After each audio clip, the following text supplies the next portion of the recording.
ખબર વિસાવદરમાં ભારતીય જનતા પાર્ટી આગળ નીકળી ગયું છે।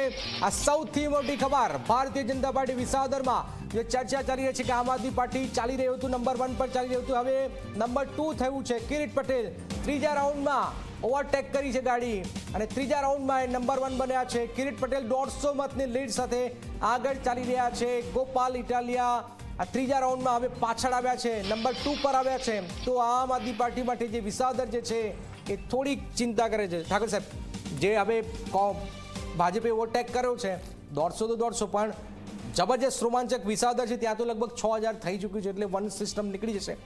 વિસાવદર જ છે।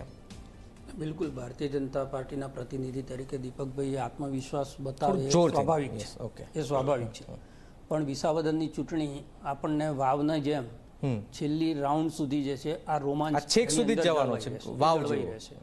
એ જ બતાવે છે કે જે કોંગ્રેસના મિત્ર આપણને કહી રહ્યા છે કે ભાઈ આટલી વસ્તુઓનો ભારતીય જનતા પાર્ટી દુરુપયોગ કરે છે, આપણે એ વાતને સત્ય માની લઈએ તો એ દુરુપયોગ વિસાવદરમાં પણ થયો અને વિસાવદરની અંદર પણ આમ આદમી પાર્ટીએ કેટલા બધા એના સ્ટિંગ ઓપરેશન કર્યા, સાચા ખોટા જે પણ હોય, બૂથની અંદર જે છે એ બોગસ વોટિંગ થાય છે એના આરોપો કર્યા, ચૂંટણી પંચમાં લડવું કઈ રીતે લડવું બે બૂથની અંદર રીકાઉન્ટિંગ મળ્યું એના કારણે, એટલે તમામ રીતે, એટલે કાયદાકીય રીતે પણ એ લોકો લડ્યા, ચૂંટણી પંચના જે દુરુપયોગ હશે એની સામે પણ લડ્યા અને પ્રજાની વચ્ચે પણ એ લોકો જઈને લડ્યા।